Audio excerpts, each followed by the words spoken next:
Hello welcome back to my channel. ഇതാണ് മക്കളെ ഫ്രാൻസിലെ സാക്ഷാൽ മത്തി. 5 പെറുക്കിയിട്ട് തൂക്കിയപ്പോൾ തന്നെ 1 കിലോ ആയി. അതായത് ഞാൻ പറഞ്ഞു വന്നത് ഇവിടുത്തെ മത്തിക്കൊക്കെ നല്ല സൈസാണെന്നേ.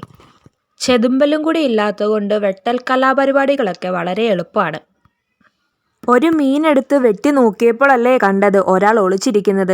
ഇവനാണ് ഇന്നത്തെ നമ്മുടെ താരം. അവൻ്റെ സൗന്ദര്യമൊക്കെ വേണ്ടുവോളം ആസ്വദിച്ച ശേഷം ഞാൻ വിദൂരതയിലേക്ക് നോക്കി പ്രാർത്ഥിച്ചു, ദൈവമേ എല്ലാ മീനും മുട്ട ഉണ്ടായിരിക്കണേ. ആഗ്രഹിച്ച പോലെ തന്നെ കാര്യങ്ങളൊക്കെ നടന്നു. ഇനി ഇവന്മാരെയെല്ലാം നമുക്കൊന്ന് കുളിപ്പിച്ച് വൃത്തിയാക്കി എടുക്കണം.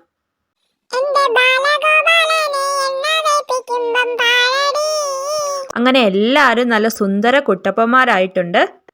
ഇതിൻ്റെയൊക്കെ നീളം കണ്ടോ? എൻ്റെ കൈപ്പത്തിയുടെ അത്ര നീളമുണ്ട്. ഇനി ഇവന്മാരെ നമുക്ക് ഫ്രൈ ചെയ്തെടുക്കാം. അതിനായിട്ട് കുരുമുളക് പൊടി തൂകി കൊടുക്കുക. കുരുമുളക് ഇച്ചിരി കൂടിയാലും കുഴപ്പമില്ല, നല്ല ടേസ്റ്റ് അല്ലേ.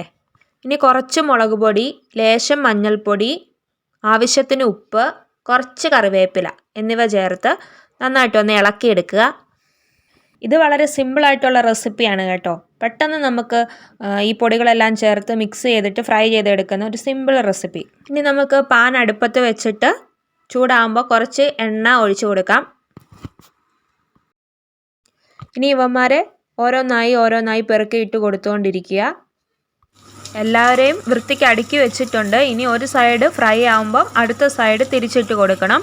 മസാല ലേശം കുറവാണെന്ന് തോന്നുന്നു, അതുകൊണ്ട് കുറച്ച് മുളക് പൊടിയും കുറച്ച് കുരുമുളക് പൊടിയും കൂടി ആഡ് ചെയ്ത് കൊടുക്കുകയാണ്.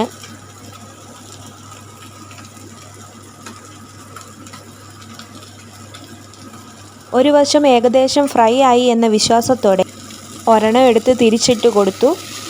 ഈ കലാപരിപാടി തുടർന്നുകൊണ്ടേയിരുന്നു. വളരെ പെട്ടെന്ന് തന്നെ തയ്യാറാക്കി എടുക്കാൻ പറ്റുന്ന ഒരു റെസിപ്പിയാണ്. പിന്നെ ഒരു കാര്യമുണ്ട്, നമ്മുടെ നാട്ടിലെ മീനിൻ്റെ അത്ര ടേസ്റ്റ് ഒന്നും ഇതിന് വരില്ല. നാട്ടിലാണെങ്കിൽ നമ്മൾ അപ്പം പോലെ വാഴയില ചുട്ട് തിന്നുന്നതിനൊക്കെ എന്തൊരു ടേസ്റ്റാണ്. കുറച്ചും കൂടി ഫ്രൈ ആയി വന്നിട്ടുണ്ട്. ഇനി നമുക്ക് കുറച്ച് കറിവേപ്പിലയും കൂടി ആഡ് ചെയ്ത് കൊടുത്തിട്ട് ഒന്നുകൂടെ ഒന്ന് ഫ്രൈ ചെയ്ത് കൊടുക്കാം. അങ്ങനെ വളരെ ടേസ്റ്റി ആയിട്ടുള്ള ഫിഷ് എഗ് ഫ്രൈ റെഡി ആയിട്ടുണ്ട്. നിങ്ങൾക്ക് ഈ വീഡിയോ ഇഷ്ടമായെങ്കിൽ ഒന്ന് സബ്സ്ക്രൈബ് ചെയ്ത് സപ്പോർട്ട് ചെയ്യണേ. Thank you.